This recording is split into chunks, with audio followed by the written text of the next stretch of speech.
여러분 잠언을 읽으실 때마다 어떤 생각을 갖게 됩니까? 어떤 목사님은 신방 가셔서 성경 구절이 떠오르지 않으면 뒤적거리다가 잠언을 얼른 펴가지고 권면하신 모습을 많이 봤습니다.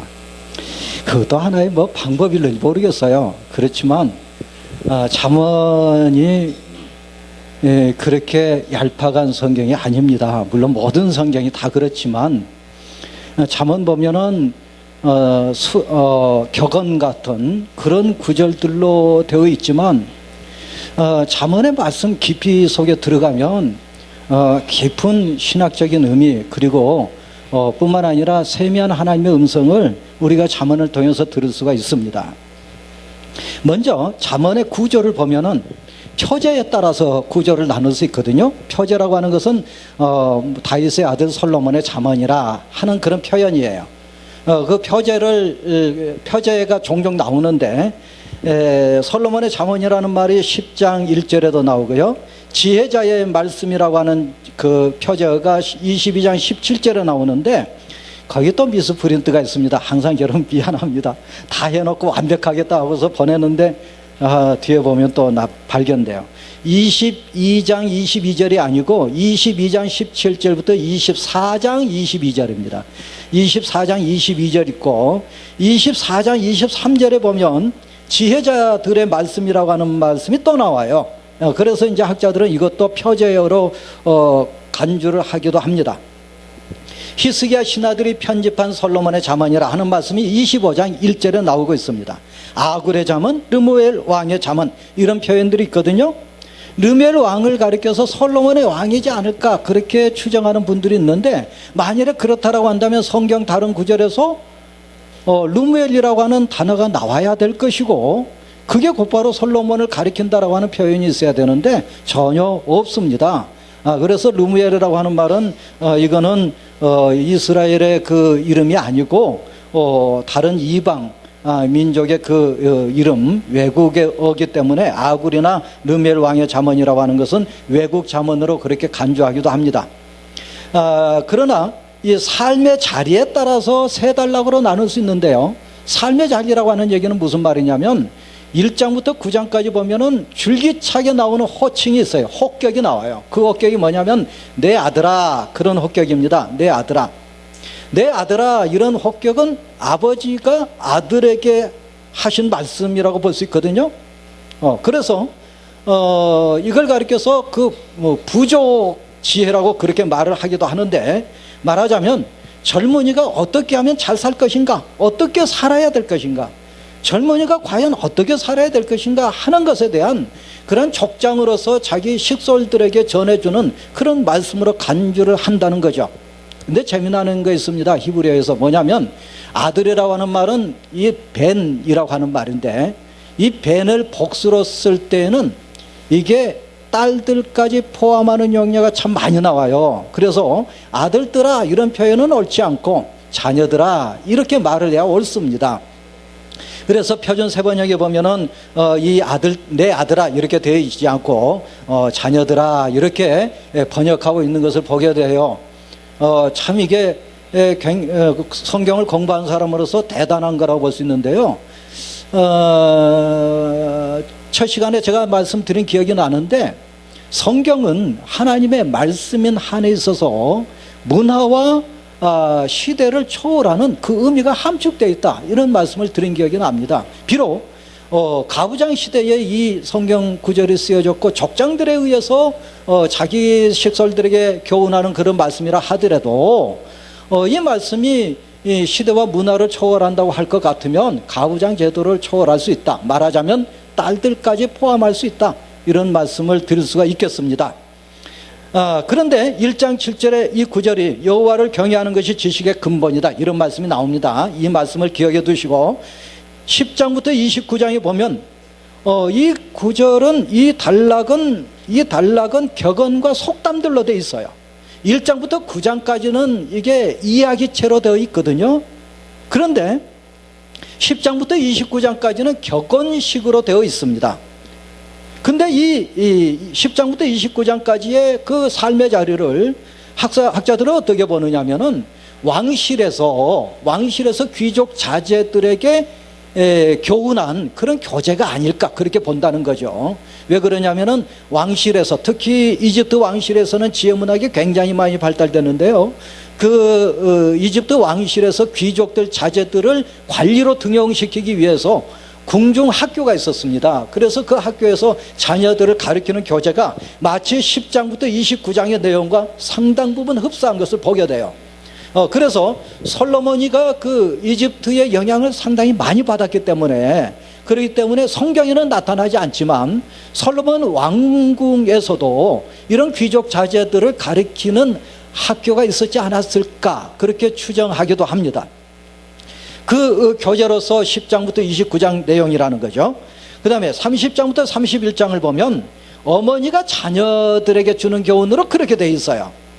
이게 참 대단하죠. 1장부터 9장까지는 아버지가 아들에게, 그런데 30장부터 31장에서 보면은 외국 지혜라 하더라도, 이방 지혜라 하더라도 그게 성경 안에 들어왔는데, 그런데 여기에서 무슨 말씀을 하고 있느냐면 어떻게 하면은 칭찬받는 여자가 될 것인가, 그런 말씀이 주제로 되어 있는 것을 보게 돼요. 그리고 31장 30절에 여호와를 경외하는 여자가 칭찬을 받는다 이렇게 되어 있거든요. 자, 그러면은 재미있는 게 있습니다. 이게 인클루시오라고 하는데 1장 7절에서는 여호와를 경외하는 것이 지식의 근본이다 이 말씀이 나오고요. 31장 30절 끝 마무리에 가서 여호와를 경외하는 여자가 칭찬을 받는다 이런 말씀이 있다는 거죠. 이집트에도 이런 유사한 종류의 그 궁중학교에서 가르치는 교재가 있었다고 말씀을 드렸는데, 여기에서는 자신들의 신의 이름도 나타나지 않아요. 여호와의 이름은 뭐 물론 안 나타나지만은 자기들의 신의 이름도 나타나지 않습니다.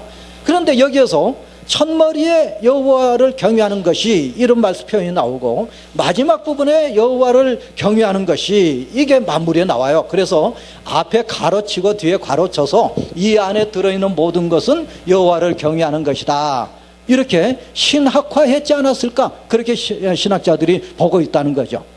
말씀드리자면 다투는 여자와 사는 것은 뭐 어떠다 저떠다 그런 표현이 나오거든요.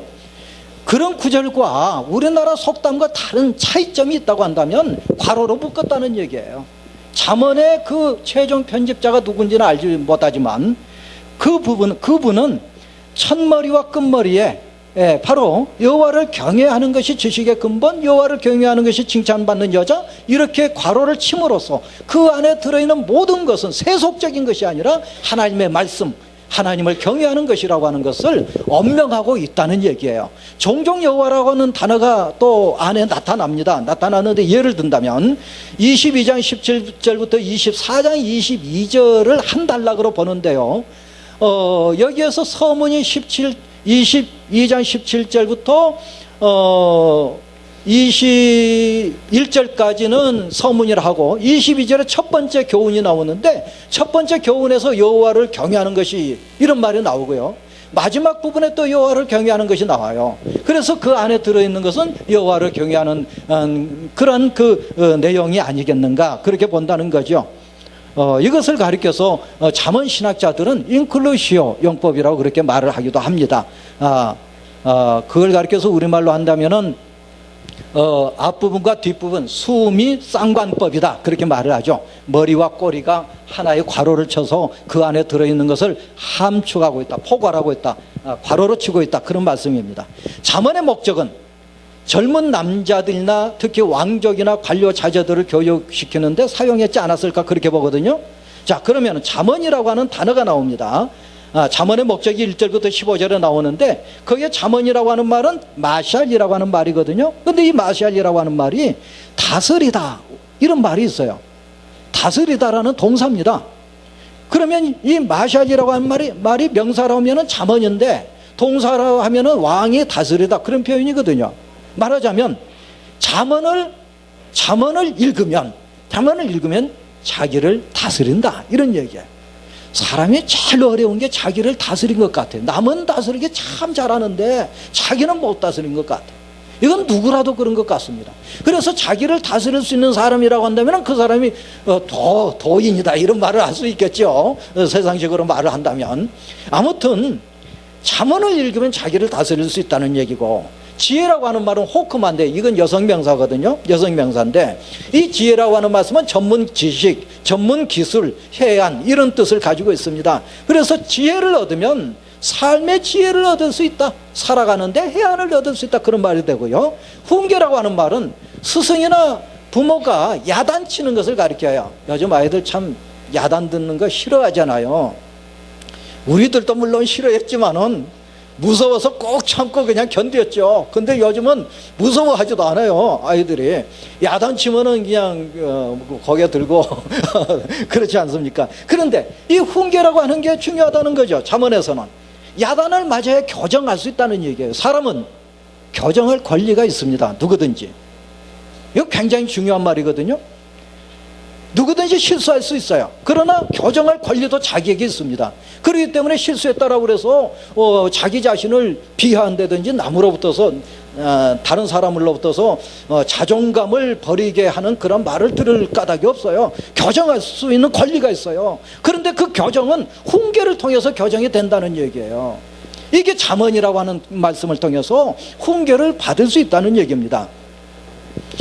여기까지 말씀을 제가 드리고 나서 잠언에 굉장히 중요한 그 주제를 말씀드리고자 하는데, 그게 뭐냐면 숙녀지혜라고 하는 얘기예요. 왜 숙녀지혜라는 말을 하느냐면은 호크마가 여성명사거든요.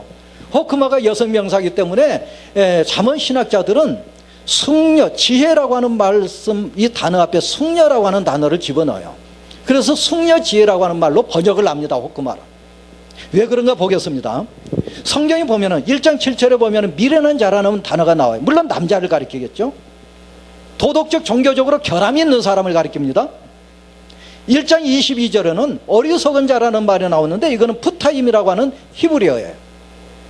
경험이 없어서, 경험이 말하자면 개념 없는 사람이다, 그런 얘기죠. 거만한 자라고 하는 말씀이 크실림이라고 하는 히브리어인데 이 말씀도 역시 도덕적 결함 있는 사람이에요. 이 세 부류의 사람은 동의어 반복이에요, 사실은. 그래서 표준 세번역에 보면은 이 번역을 바꿔서 번역을 하기도 합니다. 말하자면 밀련한 자를 크실림에서 밀련한 자로 번역을 하기도 해요. 이거 같은 말이거든요. 근데 또 동의어 반복이 또 나와요. 그게 뭐냐면 음녀라고 하는 말인데 이사 자라, 그런 말이에요. 자라라고 하는 말은 자르에서 왔는데 이 자르라고 하는 히브리어의 그 어원은 낯선 사람이다, 이런 말이 있습니다. 낯선 사람, 음탕한 사람이다, 그런 말도 있지만 낯설다, 그런 의미가 더 1차적 의미거든요. 그 다음에 이방 계집이라고 하는 표현이 나오는데 그건 노크리아라고 하는 히브리어예요. 이건 노크리에서 왔는데 이것도 역시 낯선 그런 말이에요. 미련한 자라고 하는 말은 에세트 크슬림, 미련한 여자라고 하는 말이죠. 이거는 부끄러움을 모르면서 막 떠드는 여자, 그런 말입니다. 이것도 동의어 반복인데, 말하자면 음녀라고 하는 말씀은 이방 사람이고 부도덕한 여자지만은 뭐가 더 강한 의미를 가지고 있느냐면은 성적으로 부도덕한 그런 의미를 갖추고 있어요. 자르라고 하는 말이 그런 뜻이에요.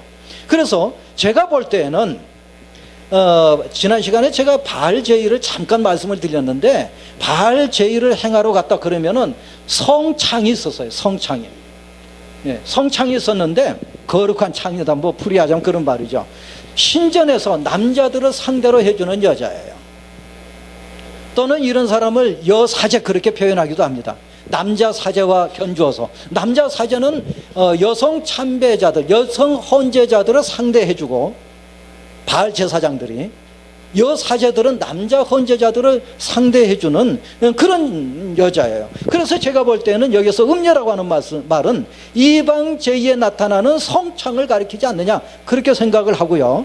노크리아라고 하는 말씀, 이 단어도 비슷한 건데, 왜냐하면은 노크리아라고 하는 말이 이방, 그런 뜻을 감축하고 있기 때문에 이방적인 여자, 이방 여자가 좀 부도덕한, 그럴 때에는 반드시 성창과 관련되어 있다고 볼 수 있어요. 그 다음에 시끄러운 여자라고 하는 이 말은 술집 여자, 이것도 이제 그 바알 제의에서 반드시 따라간 게 있어요. 술이 따라갑니다, 거기에. 예. 술이 들어가야 이게 바알 제의 섹스 컬트가 진행이 되거든요. 이 모든 것이 동의어 반복이라고 볼 수가 있습니다. 자, 그런데 또 잠언 안에는 세 종류의 여자가 또 나와요. 그게 뭐냐면 에세트예요. 아내입니다. 아내. 여기에서 보면은 5장 18절 19절 여러분 집에 와서 읽어보세요. 여기 보면 웅덩이라는 단어가 나오고 샘이라는 단어가 나오고 우물이라고 하는 단어가 나오는데, 이거는 아내를 은유한 표현이에요. 지혜라고 하는 단어도 호크마, 이것도 여성 명사거든요. 여성 명사이기 때문에 여성을 나타낸다고 봅니다. 이거는 음녀라든지 이방계집이라든지 밀려난 여자와 대조된 개념이라고 볼 수가 있어요.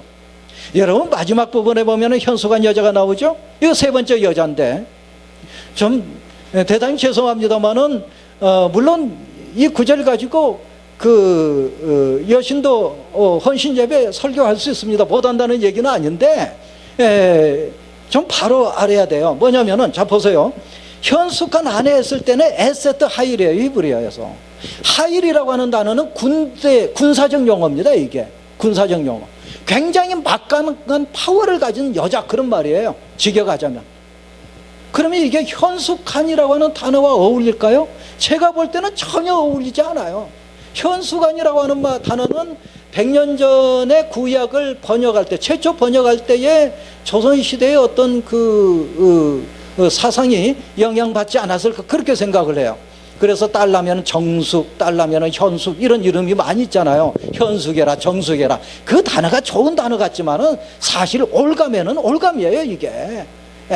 방정 떨지 마라, 뭐 그런 표현인데, 사실 현대사회에서는 방정을 떨어야 밥을 먹고 살아요. 남자든 여자든. 이게 얌전해가지고 될 일이 전혀 아니거든요. 자, 근데 현숙한 여자 단락을 보세요. 31장 이하의 단락에 보면은 이 여자가 대단한 여자예요. 현숙한 여자하고는 전혀 관계가 없는 여자예요. 보세요.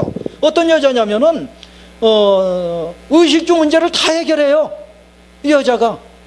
또 가정의 의식주 문제뿐만이 아니라 선행으로 남편을 돕습니다. 포도원을 경작합니다. 가난한 자를 돕습니다. 남편을 출세시켜요.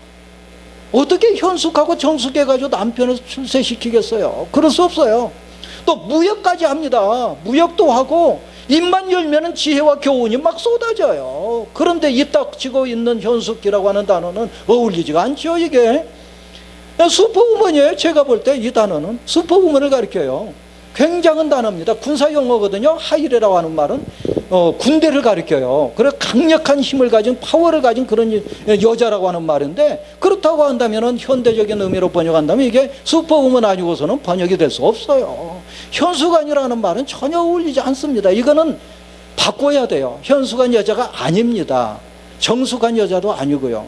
그런데 우리 장신대 어떤 학생이, 신대원 학생이 몇 년 전에 저에게 찾아왔더라고요. 저에게 찾아와서 잠언을 공부하는데 찾아와서 하는 말이, 자기가 결혼할 때 친정어머니가 이 구절을 펼쳐주면서 너는 현숙한 여자가 되라고 하면서 강하게 얘기하더라는 거예요. 근데 지금까지 살아도, 아무리 살아도 자기는 현숙한 여자하고는 거리가 멀대. 그래서 굉장히 딜레마에 빠졌는데, 성경을 보니까 대체 본문은 현숙한 여자를 가리킨 게 아니라 슈퍼우먼을 가리키구나, 그런 말씀이라는 얘기예요. 그렇다고 한다면, 자 보세요.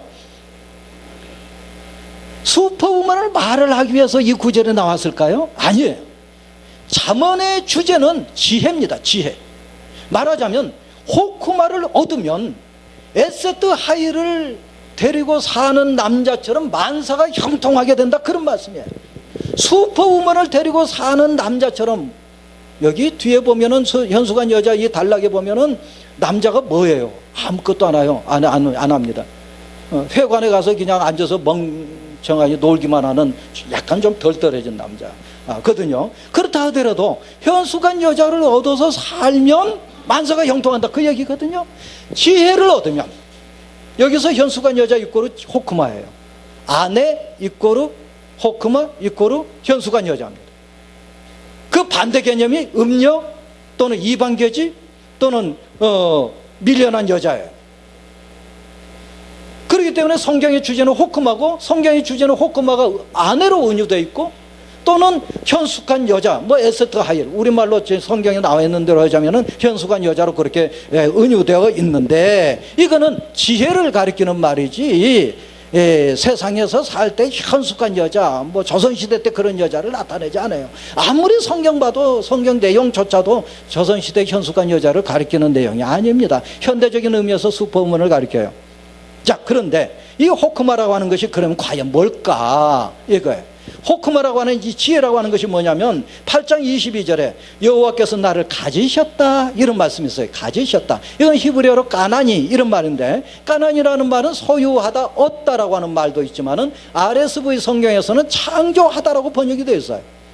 여호와께서 나를 창조하셨다 이렇게 RSV 영어 성경에서 말씀해주고 있습니다. 이거는 피조성을 가리킨다는 얘기예요. 이걸 제가 강조한 이유가 따로 있습니다. 뭐냐면은 고대 근동사회에서도 지혜가 굉장히 중요시 여겨졌어요. 특히 이집트에서는 지혜라고 하는 이게 여신인데 마트 여신이에요. 마트 여신. 이 마트 여신이 굉장했습니다. 굉장했는데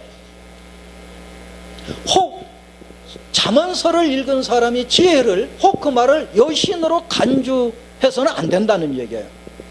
하나님과 대등한 여신이 아니라는 얘기예요. 하나님의 피조물이다 라고 하는 것을 까나니라고 하는 단어를 통해서 알 수 있다는 얘기입니다. 자, 그 다음에 8장 23절을 보면은 내가 세움을 받았다. 세움을 받았다라고 하는 말은 대관식을 거행할 때 왕으로 세움을 받았다 그런 표현이거든요. 높임을 받았다 그런 표현이거든요. 이거는 전적으로 여호와 하나님께 의존해 있다는 얘기예요. 독립된 존재가 아니라 의존된 존재다 그런 말이에요.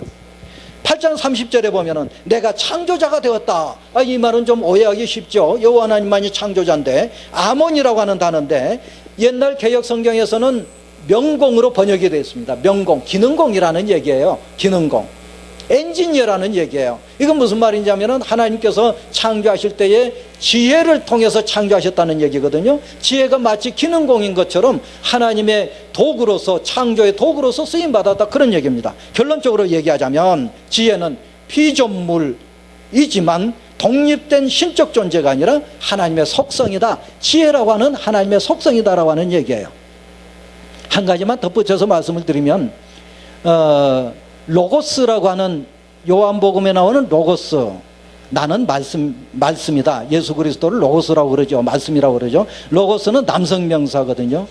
그런데 이 호크마, 구약에서 말한 호크마는 여성 명사예요. 로고스도 하나님의 속성이지만 지혜도 역시 하나님의 여성성을 표현하는 속성이라는 얘기예요. 하나님은 남성이 될 수가 없죠. 하나님은 성을 초월해 계십니다. 왜냐하면 성은 피조물이기 때문에 하나님에게 적용 불가능한 용어예요. 개념이에요.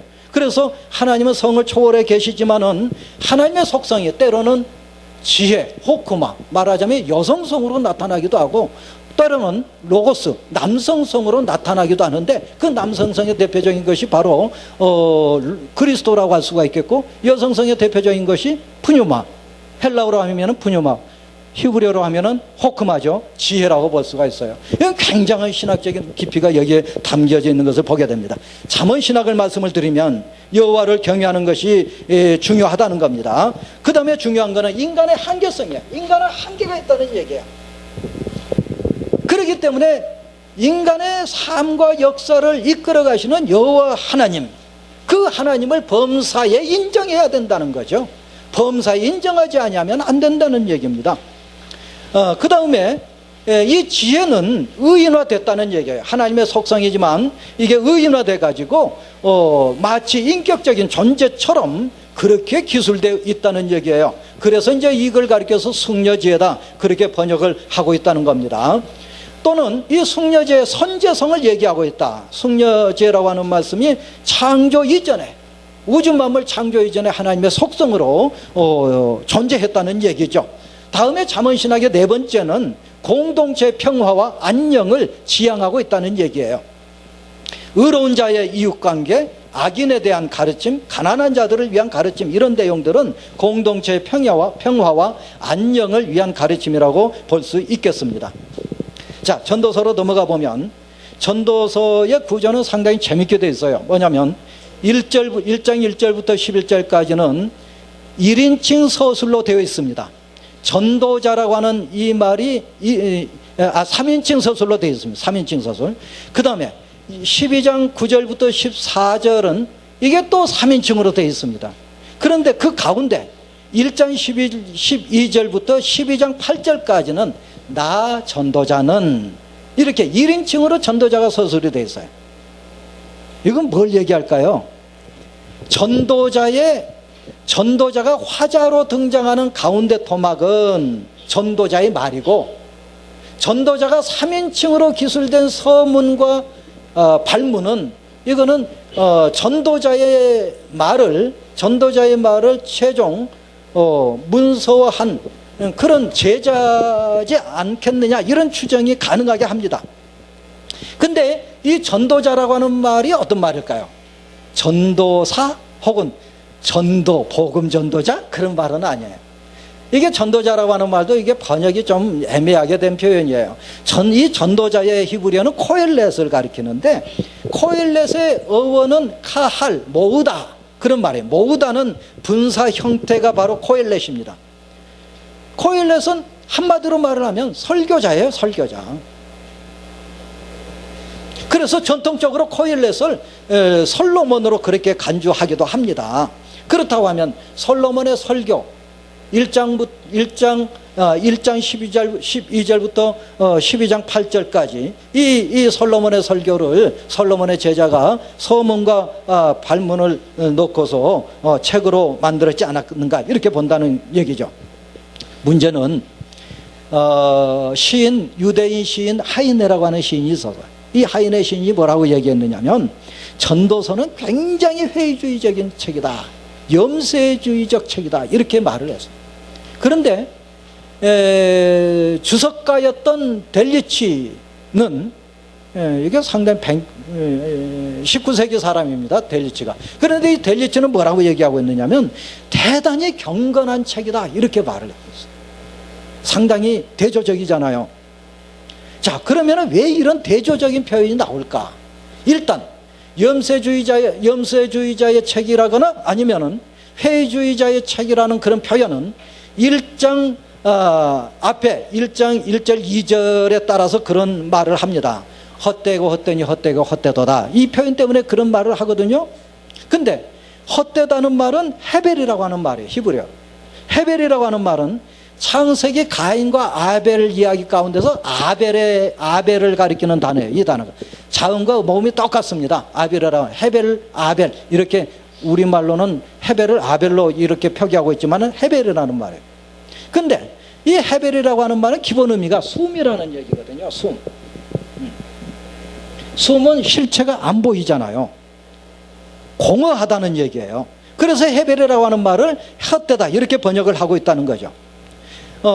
코엘렛은 이 헛되다라고 하는 이 말을 가지고 사용하지만, 인생을 허무하다고 말은 하지 않습니다. 허무하다고 말하지 않고, 코엘렛이 말하고자 하는 것은 뭐냐면, 인생이라고 하는 건 참 이해할 수 없다, 수수께끼와 같다. 여러분 살아보시니까 확실히 알겠습니까? 어려워요, 알기가. 누구를 같이 사는 사람도 이해 안 될 때가 굉장히 많아요. 수십 년 동안 살아도. 저희 아버지하고 어머니는 굉장히 오래 사셨거든요. 진짜 한번 계산해 봐야 되겠는데, 19살 때인가 만나셔가지고 결혼하셔가지고 우리 아버지가 87살에 돌아가셨으니까요. 얼마나 오랫동안 같이 사셨어요. 그런데 제가 오래전에 아버지께서 내가 60년 동안 너네 엄마하고 살았는데 너네 엄마 아직도 속을 모르겠다, 그런 말씀을 한 제가 하시더라고요. 60년 동안 살았는데 모르시겠다는 얘기예요. 그런데 나는 불과 20년 살고 뭘 어떻게 알아요? 몰라요. 인생이란 모른다 이거야. 속마음도 모르지만 내가 살아가는 나의 삶 자체도 이게 수수께끼와 같다, 신비롭다 이거야, 신비롭다. 따라서 창조주를 기억하라, 이게 전도자의 얘기입니다. 인생사가 실체가 없죠. 실체가 없습니다. 그리고 또 사소합니다. 일시적입니다. 이렇게 보이기가 쉬워요. 참 사람 사는 거 허무하다, 그런 생각 들 때가 있죠. 그리고 순간이고 순간순간 지나가고요.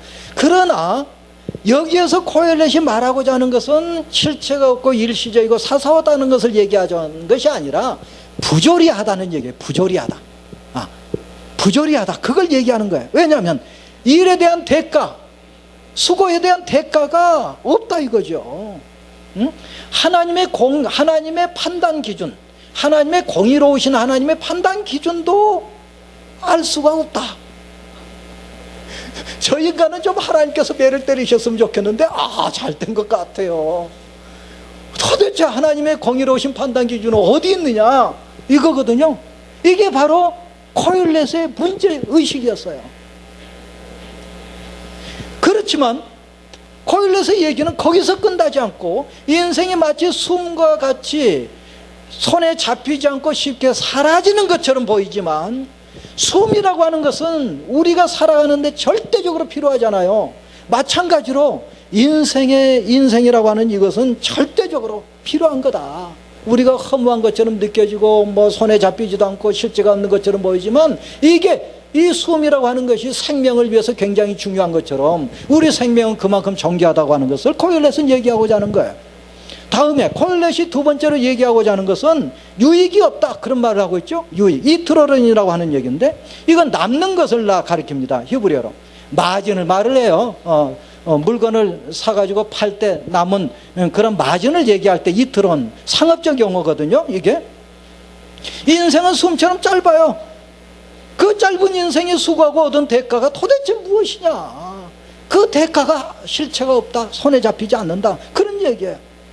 그래서 1장 3절부터 11절까지를 굉장히 잘 되어 있는 그런 시, 한 편의 시로 간주하는데 그 시를 보면 한 세대가 가면 다른 세대가 오고 해는 떴다가 지고 졌다가 다시 떠오르고 바람은 이리저리 분다. 이게 이제 코엘렛의 얘기 아니겠습니까? 네. 이거 인생을 한마디로 이렇게 압축시켜서 시로 읊고 있다고 하는 것을 보게 됩니다. 말하자면 코엘렛이 발견하고 즐기는 일들은 궁극적인 목표에 도움을 주지 못한다는 얘기예요. 인간은 자신의 운명을 결코 좌우하지 못합니다. 인간의 경험은 상대적입니다. 인간은 절대적인 존재가 아닙니다. 따라서 창조주 하나님을 붙잡아라. 허무주의적이지 않죠. 만일에 허무주의적이고 염세주의적이라고 한다면은 코엘렛이 뭐라고 얘기해야 되느냐면 결말에 가서 다 죽자 이렇게 돼야 돼요. 생명을 포기하자 이렇게 돼야 되는데 포기하자는 얘기가 아니에요. 그러기 때문에 여호와를 붙잡아라. 그게 바로 전도자가 얘기하고자 하는 겁니다. 전도서의 신학을 얘기하자면 세상 만사가 헛되다는 거예요. 지혜나 지식이나 권력이나 부 헛되죠.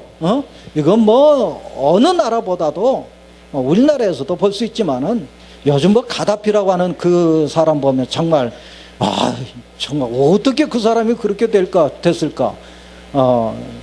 참 정말 시민 봉기라고 하는 게 무섭잖아요. 가다피가 그냥 졸지에 그냥 자기 궁궐을 내팽개치고 사막에서 은둔 생활하는 그런 빨치산이 되고 말았지 않습니까? 이게 허무한 거예요. 권력이라는 게 이렇게 허무해요. 지혜라고 하는 것도 허무하죠. 굉장히 허무합니다. 그러나 전도자는 세상을 포기하지 말라고 합니다. 하나님께로부터 모든 것이 왔기 때문에 청년의 날을 기뻐하고 즐거워하라. 그렇게 가르치고 있습니다. 인간의 지혜가 한계가 있다는 것을 얘기하고 하나님은 불가사의하다. 하나님은 참 알 수가 없다. 때로는 인과율, 인과응보에 대해서 회의가 온다. 그러나 그렇기 때문에 여호와를 더 붙들어라 하는 게 코엘렛의 얘기예요. 하나님의 궁극적인 심판이 있다는 얘기죠. 언젠가는 심판이 있고 그는 궁극적인 심판이기 때문에 여호와 하나님, 창조주 하나님을 기억하라고 하는 게 코엘렛의 결론입니다. 아가서를 말씀을 드리자면 아가서는 영어로 하면은 Sing of Sings예요. 노래들 중에 노래입니다. 굉장히 아름다운 노래로 되어 있어요. 정말로 아름다운 노래예요. 이 노래가. 물론 이제 자기가 사랑하는 여성의 몸을 아주 사실적으로 묘사를 하고 있는데, 은유적인 용법을 통해서 사실적으로 묘사하고 있는데, 그렇다라고 해서 그 아가서를 읽을 때에 전혀 어떤 음탕하다거나 그런 느낌이 전혀 들지 않는 이유는 여러 가지 이유가 있겠지만은, 그러나 이게 이제 은유적인 표현이라는 데서 왔을 수 있겠고, 또는 이 아가서가 주는 서정적인 의미도 있지만은 신학적인 의미가 그 바닥에 깔려 있기 때문이 아닐까, 그렇게 생각을 해보게 됩니다. 일단 아가서의 초점은 지혜가 아닙니다. 잠언은 교훈을 가리키고, 전도서는 인생에 대한 분석적 통찰을 얘기한다면, 아가서는 아름다운 서정성을 가진 서정적인 노래라고 할 수가 있겠습니다. 아가서의 초점은 따라서 지혜가 아니고 남녀 간의 사랑을 노래하고 있습니다. 대부분 신랑이 노래하고 있죠. 하나님의 역사적 구원 행동이나 이스라엘의 역사를 암시하는 구절은 전혀 없습니다. 현실을 마음껏 즐기고 피조물의 아름다움을 노래하고 있는데, 특히 사람의 몸에 대한 아름다움을 노래하고 있습니다. 이런 유형의 노래는 동서고금을 막론하고 어디서든지 발견되고 있다고 볼 수가 있겠죠. 그러나 전통적으로 그 유대교나 기독교 2000년 동안 아가서를 해석할 때 알레고리적인 해석을 했어요. 알레고리적인 해석이라고 하는 건 이런 거죠. 신랑은 그리스도를 가리키고 신부는 우리 교회를 가리킨다. 뭐 여기까지는 은유적 용법이나 알레고리적 용법이 똑같아요. 알레고리적 용법은 거기서 더 깊이 들어가요. 신부의 목은 뭘 가리키고, 가슴은 뭘 가리키고, 손은 뭘 가리키고, 이런 식으로 1대1로 대비를 합니다. 이게 알레고리적 해석이 부흥사들에게 있어서는 많이 사용될 수 있겠지만은 굉장히 위험하기도 해요. 왜냐하면 본래의 의미와 다른 의미를 전달할 수 있기 때문에 그렇습니다. 은유적 용법이라고 하는 거는 예언자들이 특히 말씀을 하고 있는데, 호세아, 예레미야, 에스겔이 그런 은유적 용법을 사용하고 있어요. 남편은 여호와 하나님이고, 그리고 아내는 이스라엘이다, 이렇게 은유를 하고 있습니다. 이게 정말로 이게 호세아가 최초로 얘기했는데요, 굉장한 거예요. 왜 그러냐면은 고대 근동의 그 신들은 모두 남자신과 여자신, 가족으로 구성되어 있거든요. 그런데 여호와 하나님은 그걸 부인해요. 왜냐하면 하나님은 창조자시기 때문에 피조성을 가진 피조물인 성이라고 하는 것은 피조물이기 때문에 하나님에게 적용할 수 없다는 얘기예요. 그런데 호세아가 거기에서 말하고자 하는 건 뭐냐면, 하나님에게 아내가 있다면 자연적인 아내가 아니라 땅이 아내라거나 하늘은 남자라거나, 그게 아니고 자연을 은유해 가지고 말한 게 아니고 역사적 존재로서 이스라엘이 아내다, 이렇게 본 거예요. 이스라엘이 아내지 결코 땅이 아내라거나 이런 게 아니다. 그럼 뭘 얘기할까요? 이스라엘 백성이 하나님의 성적 대상자로서 아내라는 얘기가 아니라, 남편이 아내를 사랑하는 것처럼 사랑의 대상으로서 이스라엘이라는 얘기거든요. 이게 바로 예레미야가 전승받고 있고 에스겔이 전승받고 있는데, 신약시대에 와서는 예수 그리스도는 신랑이고 교회는 신부라고 그렇게 은유를 함으로써 이 전통을 그대로 이어받고 있는 것을 보게 돼요. 이게 바로 은유적 용법이라고 볼 수가 있겠습니다. 자, 그런데 문자적 해석이라고 하는 게 있어요. 문자적 해석은 아가서를 문자 그대로 읽은 거예요. 아가서는 이스라엘 결혼 예식 때에 아마 불려졌을 축가였을 것이다, 이렇게 보기도 합니다. 인간의 사랑을 노래하는 시라는 얘기예요. 이같이 남녀의 관계를 묘사한 노래가 성속 일원론적 입장에 있는 기자에 의해서 성경에 들어왔었을 거라고 그렇게 간주한다는 얘기죠. 이번 학기 우리 학교에서 그 신대원 원정 강독을 하는데 아가서를 읽고 있습니다. 아가서를 읽고 있는데, 아가서를 이제 읽기 전에 우리 학생들에게 아가서에 대한 개론을 소개하기 위해서 제가 많은 그 논문들을 찾다가, 청신대 어떤 교수님이 글을 쓴 그 논문 40페이지에 달하는 논문을 발견하고서 이제 학생들하고 같이 읽었는데요, 문자적 해석을 하고 있어요. 청신대가 굉장히 발전했더라고요. 이게 알레고리적 해석을 그쪽 동네 측면으로 보면은 알레고리적 해석을 할 것 같았는데 전혀 그러지 하지 않고 문자적 해석을 하면서 그 성경 구절에 나타나는 여성의 몸에 대한 그러한 문자적 해석을 아주 적나라하게 그렇게 서술을 했더라고요. 굉장히 재밌게 읽었습니다. 그래 놓고 결론에 한 단락에 가서는 그러나 그럼에도 불구하고 하나님과 이스라엘의 은유적 영법으로 결론은 맺어져야 된다. 그렇게 결론을 내렸더라고요. 이게 옳지 않을까 그렇게 생각을 합니다.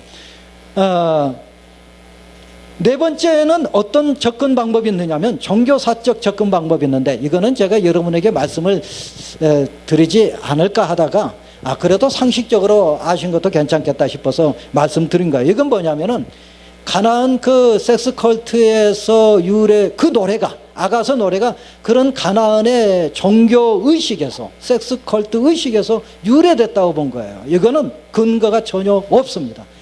그 내용이 기분 좋고 기분 안 좋고를 떠나서 근거 없어요. 그건 아마 그랬을 수도 있다. 그런 추정을 하고 있는 그런 학자들의 얘기입니다. 신학으로 넘어가면 아가서는 1차적 신학적 의미는 뭐냐면 사랑과 결혼의 순결성과 고결성을 말하고자 한다는 거예요. 사랑, 이게 너무 흔한 용어잖아요.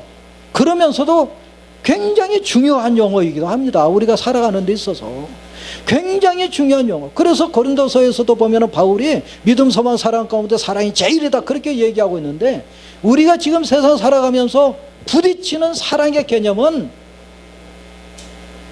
굉장히 존귀하고 정말 필요하고 소중한 사랑의 개념이 아니라 오히려 좀 천박하고 어떤 이용가치나 수단으로서 사랑이라는 용어를 사용하지 않을까 그런 생각을 하게 되거든요. 아가서의 주장은 뭐냐면 그게 아니다라는 얘기예요.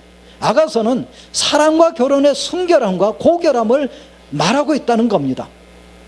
사랑에 대한 부정적인 편견 때문에 아가서의 진솔한 사랑을 평가절하해서는 안 된다는 거죠.